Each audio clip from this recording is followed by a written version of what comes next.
And that's really the essence of what I do. It's all about inspiration, it's about creativity, and having fun. I think life is supposed to be lived, and we can get so weighed down by all of the stressors of life, which are very real, especially after this, tumultuous year. Uh, but how can we find these outlets of being our best selves, the best version, the highest frequency, the highest level of who we are? That's what I want to inspire people to be. Because once we get there, I think that we're going to be able to find the solutions that we need more rapidly than we are right now. Hi, I'm Paola Espitia with Ola'pi Creative. Welcome to Conversations with Paola, a weekly video series exploring what it takes to make change. We share unfiltered, intimate, and inspiring conversations with wave makers in blue spaces around the world. This is it. This moment is the bit that we can influence. It's dreams and goals are really important, but the bit where we make a change is actually in the moment now. So that really matters to me, being aware of the ripple effect of our actions. That's the epitome of what the ocean is to me. It's just like my heart and soul, and it's love and it's connection. It was something that was going to stick with him for quite a while. I mean, read lots of books. Books will motivate you. Experience things. Experiences will motivate you. Watch interviews like this. And I have to say, being able to go out and make an impact. How many people do you interact with every day? You can be a change maker for all of those people. Now it's time for us to say, okay, everybody's had their chance. Now it's time to say, we're ready. We're going to kick it off, and we're going to start making our beach the most environmentally friendly. And we love water. We love you. Hello there, everybody. It's so good to see you today. This is Paola Espitia, your host of Conversations with Paola. Welcome. I'm so happy to be here today. We are in the finals of December, the finals of 2020, and wow, what a year it's been. But this is really certainly an interview that I'm so looking forward to, and I'm happy to be sharing with you. Today on episode 34, we are speaking with Miss Danni Washington. You may have recognized that name. She's actually a TV personality, a science communicator, and an ocean advocate. And as we like to say around here, she really is an overall wave maker. And so I'm so excited for you all to get to meet her. Today we're going to dive into her backstory, the path that she's taken as an ocean scientist, how she turned into a science communicator, and she's going to help us all learn some better tips on how we can better brand ourselves so that we can really truly make a difference as science communicators in the world. So with no further ado, let me go ahead and let's welcome Danni Washington in. Paola, hello. What's up, everybody? Thank you so much for joining us today, Danni. This is so exciting. It is exciting. It's great to be here. Thank you for the invite. I appreciate it. Very, very welcome. My pleasure. Well, as we gave you that great introduction, but I would love to know a little bit more about your personal connection to water. Well, that is the driving force that has allowed me to do all that I've done in my life so far. Because of this connection to water and the ocean, it's kept me going. It's kept me focused on this mission of inspiring more people to connect with water and connect with nature. That is really the core reason of why I do what I do. Because since I was a child, I've always had this affinity to be immersed in nature itself. And thankfully, I had wonderful parents who took me into nature within our own free time and exposed me in so many different ways to the beauty and the wonders of this planet we live on. And so it's just been my goal, whether it's through science communications or through my nonprofit, Big Blue and You, based here in Miami, where we teach kids about the ocean through art and science. It's all these different avenues in which we can reach people that normally don't hear about the importance and the reasons why we have to protect what we have left. Absolutely. And it's so wonderful to hear that you were exposed to the elements as a young person. We have a 13-month-old ourselves, and that's exactly what we're doing. We're raising a little water baby, and I really believe that when we start young like this, it's our way of really safeguarding the future. Because there we go. It's a safeguard the future. When we instill that love of nature at an early age, it's kind of impossible then to not fall in love Right, with water. exactly. And I think that children are naturally attracted to it and have an affinity. It's just that the world and society ends up kind of taking it out of them because it's not being portrayed in the way that they maybe perceived it when they were young. And yeah, I love telling stories to help engage that same feeling, that curiosity, that drive that children have naturally to connect with everything around them. Right. And so you actually have, since you were young, you were in love with water, but tell us a little about your path to where you are today in being a science communicator. Where did all that start? Well, it started, I think, in high school, really. At 6 years old, I had this idea and I thought, well, I want to be a whale trainer. That was the first thing. I mean, it was the era of Free Willy. Come on. Who didn't want to do Right. I think we all So wanted to be whale trainers in the beginning. the 90s, gotta love it. Right. Yeah, so I thought that was the path because I absolutely love orcas. It's cliche, but I don't care. They're my favorite animals on the planet. And then I started talking to more adults, specifically my dad, and then he ended up telling me at one point, he was like, you can study more than just whales. You can study all life in the ocean, and that's marine biology. I was like, oh, cool. So, thankfully they fed me with a bunch of books. I would whenever I went to the library, I remember looking at books featuring Jacques Cousteau. I remember finding that very young, in middle school. And then by high school, I went to a marine science magnet program here in South Florida. It's called South Broward High. And yeah, it's the second oldest high school in Broward, but they had this magnificent program within the high school that focused on marine science. And so that's really where things kind of launched for me because that was where I met my first mentor, Mr. Ted Davis, who was the program coordinator. And we ended up going on tons of field trips. We worked with scientists directly as interns. We learned about GIS mapping. And then by senior year, after I graduated, we took a trip with me along with 7 other students from our high school to South Africa. And we worked and I had an opportunity to intern with a master's degree student who was studying great white sharks. So air jaws, the whole thing that you see on Shark Week where the great whites fly out of the water, we were seeing that in live action for 15 days. It was ridiculous. And that's when I got bit by the travel bug, for sure. That was my first trip without my family at 17 years old. And I knew that, oh my God, what do I have to do to just continue this path and continue to travel the world and see animals like this?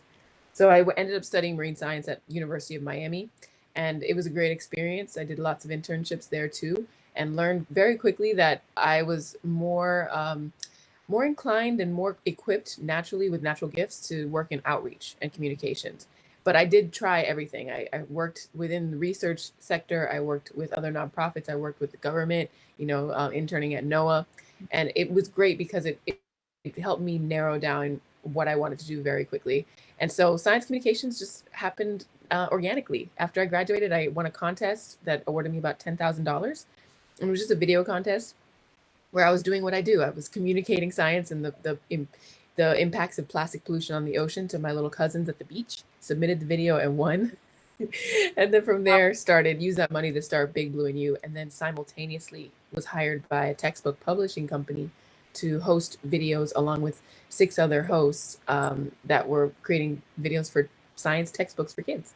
So I worked for them for 3 years, and after that, the next natural progression seemed to be national television.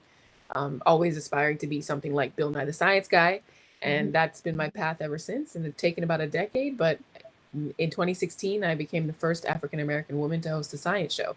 And it was on Fox Network, syndicated nationwide on Saturday mornings. And the show is called Exploration Knows Best. And we were looking at all of the new designs and innovations related to biomimicry, how we're using nature for inspiration to basically catapult us into the future where we can live in harmony with nature while still, being innovative and doing the things that we need to do as human beings. Oh my gosh, how exciting. Something I really appreciate about your story is that you actually did try a number of different outlets within the world of marine science. Most people think that, oh, you're marine, there's those memes with the different pictures and this is what your friends think you're doing and your dolphin trainer. This is what your parents think you're doing. What you're actually doing is just hanging out in the pool, right?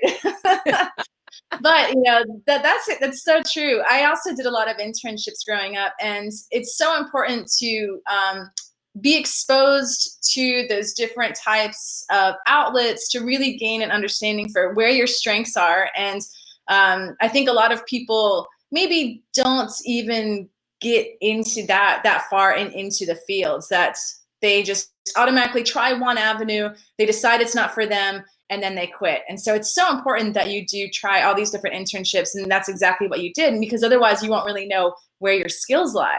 Exactly. And I failed so many times. There were things that I was terrible at and things that I was really good at. And then, just kind of taking mental inventory to remember what those skill sets were that I really enjoyed and wanted to learn more about. And then I realized the urgency of getting this information out into the world. As much as I wanted to become an official, traditional research scientist, going out and writing papers and doing all of that stuff, I realized that that was just not my place at that time. I wasn't attracted to the culture of academia in that season. I felt like an imposter. I know a lot of women specifically, a lot of women of color have felt that throughout the years in all different, branches or disciplines of STEM, but that's changing, thankfully. I see that the shift is happening right now as we continue to talk about why more women need to be involved in STEM subjects and STEM fields. But back then it was like, oh, I couldn't do it. It wasn't for me, but I'm glad because it veered me to the left and I had to take a risk and I had to go into the darkness and not knowing what the outcome would be, but had to just go and try. And that's been my journey. And although people sometimes they'll see my degree and they'll be like, oh, she's a marine biologist. I'm like, I'm not a traditional marine biologist. I'm a science communicator, but I have that foundational knowledge of science and marine science that I can efficiently explain it in a way that someone who does not have a background in science at all can get it and feel connected to it. And so that's really what my job entails. I'm the bridge between the science world and everybody else. 1,000%. I mean, and even as just you were alluding to, your first encounter with a marine biologist was Jacques Cousteau, and that was also my hero at the time, a 65-year-old Frenchman. And so it is so nice to see that has changed, that we are seeing much more women in the science, technology, engineering, art, math sectors. And it's so encouraging to know also that you have taken it upon yourself to really be this bridge. And nowadays, we see that there's so many young people who do have that interest. You actually have created a nonprofit, Big Blue and You, to help expose more young people to this field and to the diversity of things you can do within the field. So can you talk a little bit about Big Blue and You? Absolutely. Yeah. So Big Blue and You was co-founded by myself and my mom in 2008. I was about to say 2012. Oh, nice. 2008. It's been 12 years. It's unbelievable how fast time flies. But like I mentioned before, I happened to submit a video for this contest that was nationwide back in 2008 and won about $10,000. And so we used that as our seed funding to get started. And the impetus for that organization is simply to show young people their connection to the ocean using arts and sciences and media. And so we've tried many different things. We've hosted film workshops for high school students where they learned how to make, a short form PSA in 5 days with, a message about water. And then we've also participated in lots of partner programs like Ocean Heroes Boot Camp, which is an incredible youth-led program for 11 to 18-year-olds to fight plastic pollution. But our signature event is called Art by the Sea, where we invite local scientists and local artists to work together in a day-long festival format where we're actually celebrating the ocean. We're celebrating what we have. And not, I've been to a lot of environmental events where you're like, you get down in the dumps because you hear all this bad news of all the things that are not working and all the ways that humans are destroying the environment. And it's like, yes, that is a part of the conversation, but we're not going to inspire anybody to change their behavior or to do things a little differently if we're making them depressed. So Art by the Sea was about like bringing kids out with their parents, because we know that children will go home and tell them these things that they learned and influence their family to do things differently. But we wanted to create a space where people could feel safe. They would feel like they could have fun. They could be creative. And that's exactly what we do at Art by the Sea. We have drumming, dancing, theater, plays, kayaking, paddleboarding. It's just an explosion of fun where, kids, you can't get bored, especially living in the digital age with all these digital natives wanting to stay on their iPads or their smartphones. It's like, no, put that down. I want you to go out and just have fun and learn something. And the other beautiful part about Art by the Sea is the interaction between the scientists and the artists, because what they're doing is talking about, heavy topics like shark finning or coral bleaching or ocean acidification, all these complex concepts. But the artists work with them and they create an art project that communicates that same message while also a science hands-on activity. So it's a great mix where you're kind of feeding the information without them really realizing that they're learning good stuff. Right. And that mixture, that marriage between science and art is so important. And like you were saying, it does take a little bit of translating the science to get the interest, the excitement about what is being studied and the new findings that are coming out. And so through all of these platforms, you've had an awesome opportunity to be able to make science exciting, not only through your nonprofit, but also through all of these programs that you've had a chance to host. What is something that if somebody wanted to follow in your footsteps and, see what the world of science communication is like, what would you recommend that they do? I would say, do that inventory first. Like, don't try and ask other people. I mean, you can ask others what they think your skills and your strong gifts are, but look within and figure out, okay, I really love to work with kids, or I really love to create visual art. I paint murals. I don't know. It could be anything that you naturally do that you really enjoy and it does not feel like work to you. Write it down, make that list. And then from there, you can figure out how to communicate science concepts through those gifts. And so I know lots of friends who participate in sci art, and they're actual scientists, they're research scientists, and they take images that they find in the field and they convert them into art. Or you could be a podcast host, or if you want to work in television, well, then you have to start hosting content and creating your own content. But I think beyond that, just get started. You need to just start. Whatever that is, create, because we know what time it is. We live in a digital world and content is king. So the more that you can create consistently, the more likely that you'll be able to build an audience. And the good news is there's an audience for everyone. I'm telling you, no matter what your background is, your life experiences, they're all unique to you. Nobody else has that same, combination. So why not put that to use and tell your story? And I think a lot of people who are, have a background in science or have, degrees, higher level degrees in science, there's a kind of a stigma there about like promoting yourself. And I want to dispel that. I think it's more important than ever that scientists and those with scientific knowledge be out front so that more people can understand what's going on in the world. Because science is what's going to get us through all of these, crises that we're dealing with, whether it's climate change, racial inequities. All of these things we need scientists and those who have that type of knowledge to come forward and help us take that big leap. I think that's where science communication comes in, and it's super important right now. So if you're out there watching this and this is, resonating with you, like, go for it, whatever that might be. 1,000%. And I think too, what ends up happening is that, the scientists have always been seen in this ivory castle, untouchable. They become untrusted over the years. And that's a big thing that we have to change. I think with COVID, we've seen that starting to turn around, that people have actually started to trust the science and are recognizing that these decisions that are being made for the good of humanity actually are science-based decisions. But we really need to begin humanizing the scientists and not just seeing them as these untouchable, untrustable figure that nobody knows about. And especially too, when we were considering, as we were speaking before, the traditional face of a scientist has always been a well-to-do white older male. And with a lab, yeah, with the lab coat, exactly. And so as we're seeing the expansion of what a scientist really looks like, I think that's also really becoming a really positive thing for young people, and also just for everybody, for society to start seeing that, oh wait, many people are scientists. The knowledge is there. It's important that we, start listening to these people.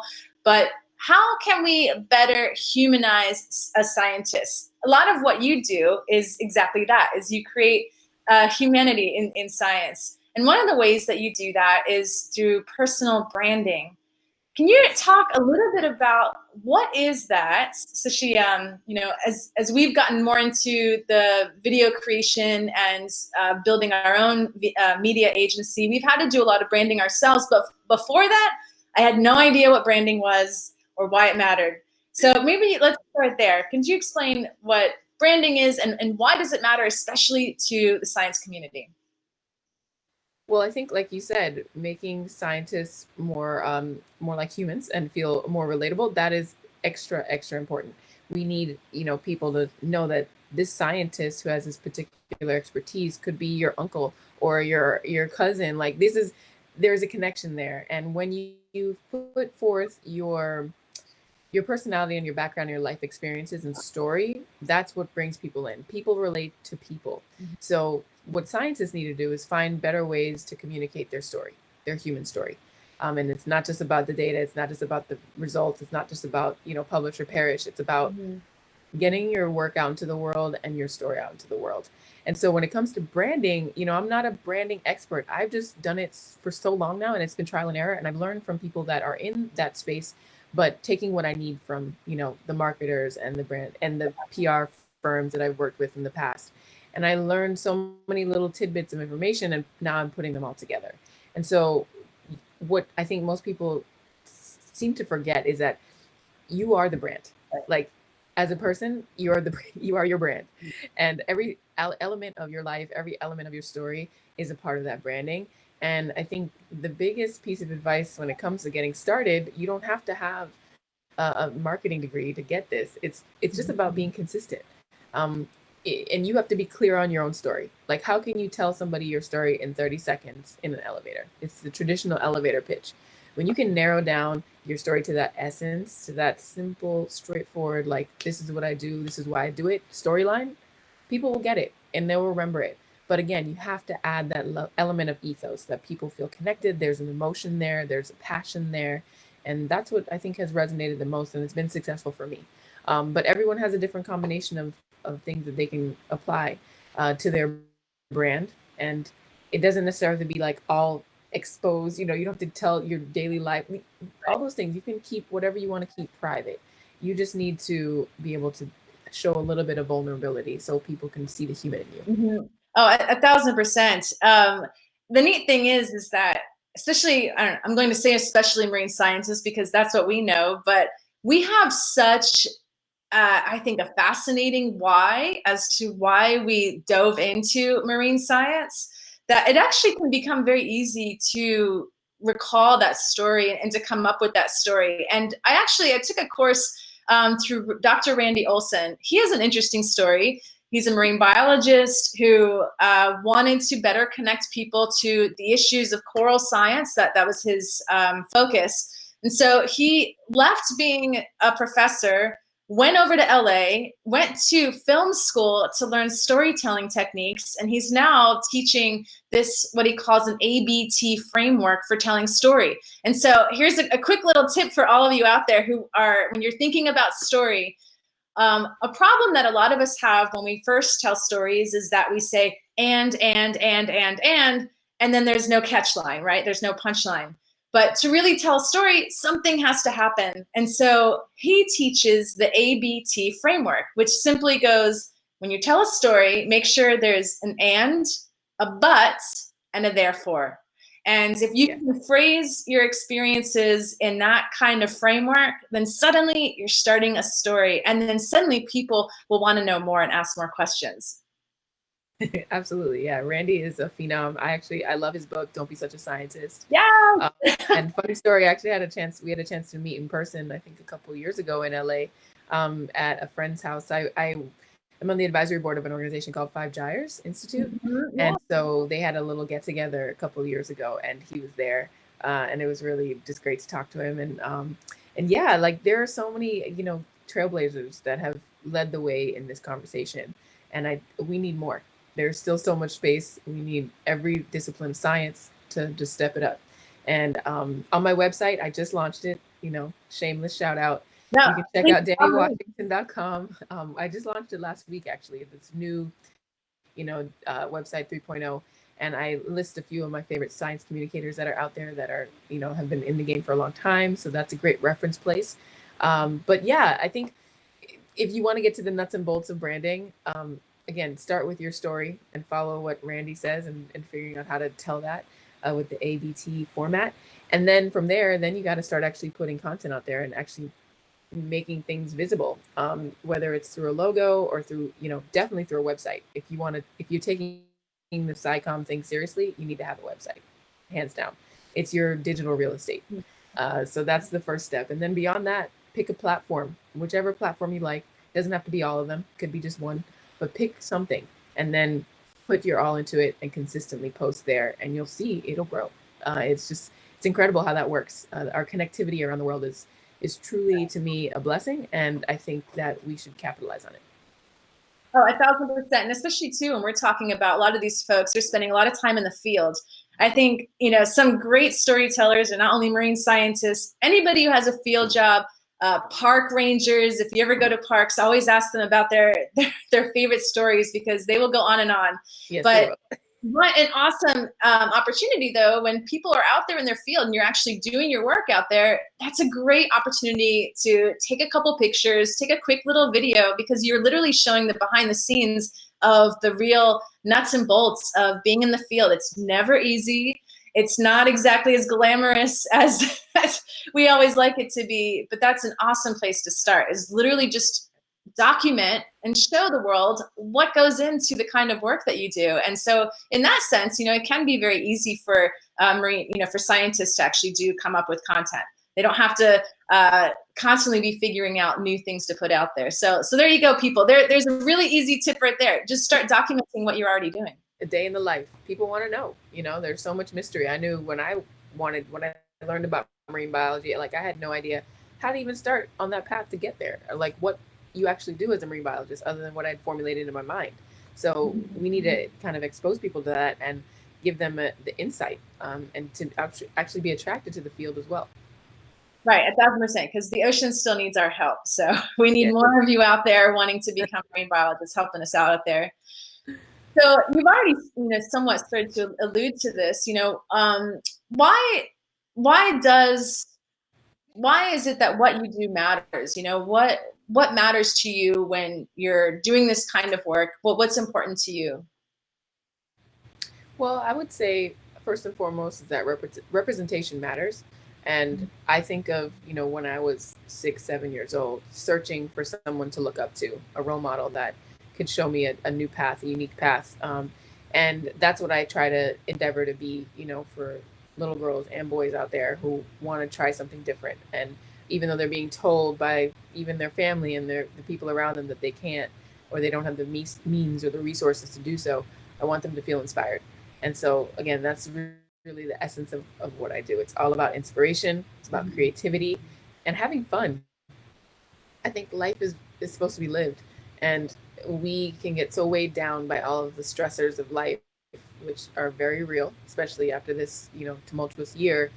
But how can we find these outlets of being our best selves, the best version, the highest frequency, the highest level of who we are? That's what I want to inspire people to be. Because once we get there, I think that we're going to be able to find the solutions that we need more rapidly than we are right now. Yeah, it's so well put. I think it is really valuable that we do seek to always be improving, always up-leveling ourselves. But always looking for those role models, because just because you may not be seeing that in your daily life, seeing is believing. And so really make an effort to go out and find those role models. We're definitely going to make sure we include a link here in the comments to your website, and also to those resources that you already pointed out, some of your favorite science communicators, so people can start seeing, who are these people, who can they look to for examples. And that, especially in this kind of field where we are somewhat paving a new path, there isn't a blueprint. And the way that you're going about as a science communicator isn't necessarily the way that everybody has to go about doing that. And so it's very open, and there's many different avenues, many different ways that people can also be exploring their own traits, their own characteristics, but then also making sure that they're constantly up-leveling and creating that true difference that they want to see in the world. Absolutely. And I have one more resource for you. So in 2021, I'll be launching a short online workshop for those who are interested in getting involved in SciComm. It's super entry level, but it's all about figuring out your own personal brand. And so if you are interested, there is a website out. It's SciCommSuperstar.com. And you just sign up there, and it's going to be short and sweet, but at least to jumpstart your journey into science communications. And I'm really excited about that because those are the tools that I feel like a lot of friends and colleagues that I've worked with have asked me for. And it's like, okay, it's time to put this all together.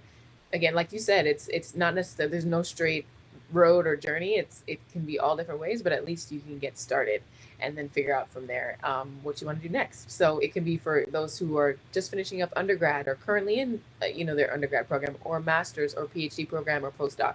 It's for anyone who's passionate, who's a science enthusiast, who wants to do better and have a little bit more tools to help put their work out into the world. And let's also, we will definitely make sure we link up to that. Let's also remind people too that, a big benefit of getting yourself out there and telling your own story is also, funding and outreach for your work. A lot of times to be able to get grant funding, you really need to have a very strong outreach component.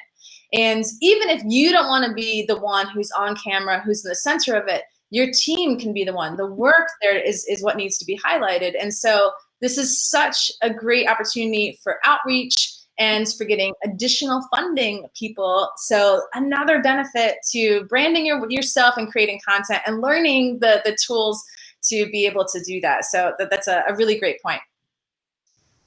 Cool. Well, very cool. This was so much fun. I love there's so many really exciting avenues to this. And, who would have thought that scientists would even be able to have this kind of platform to be able to share ideas, to be able to share the work. It used to be all about competition and holding on to all that data. And so I'm really encouraged by this. What I want to say is kind of an explosion, what I've seen in science communication. There's conferences now that are all about science communication. There's entire publications that are all about science communication. So I'm so excited to see that there's a change in guard, a changing in face, literally, of what science communication looks and sounds like. And everybody, if you really want to get to learn how to start creating your own personal brand and becoming your own science communicator, please make sure that you follow Danni Washington here. Check out her website for all of those resources. And she's been doing this for a number of years now, and she certainly has a handle for how to really become a voice, how to use your voice. And I think that's another big piece that we forget, is just like you were saying earlier, you don't necessarily have to be a high level, decades into it, scientist to have something to say. We, through all of our experiences, we all have a voice, we all have something to contribute, and now is the time that we start getting into this. So thank you so much, Danni, for being such a role model, and I cannot wait to watch out what else you have coming up the road. You already mentioned you have this course that you've developed that you're going to be making available. We'll make sure we link to that. What else are you excited about for 2021? Honestly, I'm excited about creating more content and doing it for myself. I've been working in traditional, broadcast television for the last 4 or 5 years, and now it's almost like, okay, I really need to just start creating my own. Which you'd be surprised. I don't have a huge YouTube channel yet. Oh yeah, working on it. But yeah, the platforms are still out there, so I'm excited about doing that and diving a little bit deeper into Big Blue and You as well. We have a lot of virtual programming coming out. We want to provide some fun art and science workshops and virtual courses for kids. And yeah, the sky's the limit, in my opinion. I think that we made it through this really tough period of time, and the other side is going to be so much better. I really do feel that it's about to thrust us into the future. I totally hear you on that. And I'm also really excited about that. And just like you said, it's been a really interesting opportunity that has allowed us to connect across platforms, across the world. And it's super exciting to be a part of that and have had the chance to meet folks like you. Before we sign off here, I did want to let you know, so we have a question for you. This comes from Thaddeus Scamroy. He is the executive director of diversity in aquatics. They're trying to promote diversity in aquatics, obviously. He's also part of the Blue Mind movement that's led by Dr. Wallace J. Nichols. I'm not sure if you're familiar with that. Yeah, he's a good friend of mine. Yes. He's fantastic. We love him over here too. But Thaddeus wanted to find out if you are familiar with NABS, N-A-B-S, and diving with a purpose. Yes, National Association of Black Scuba Divers. Yes, I'm very much familiar. I participated in one of their summer camps back in, oh my gosh, this had to be maybe 6 years ago in Norfolk, Virginia. Oh, wow. Yeah, it was a hike for students to come and learn the basics, and diving with a purpose I have heard of. I just haven't been engaged with yet. So thanks for that question, Thaddeus. I appreciate it. Yeah, definitely would love to get more involved. Awesome. Well, thanks. Yeah, thank you, Thaddeus, for joining in and asking that.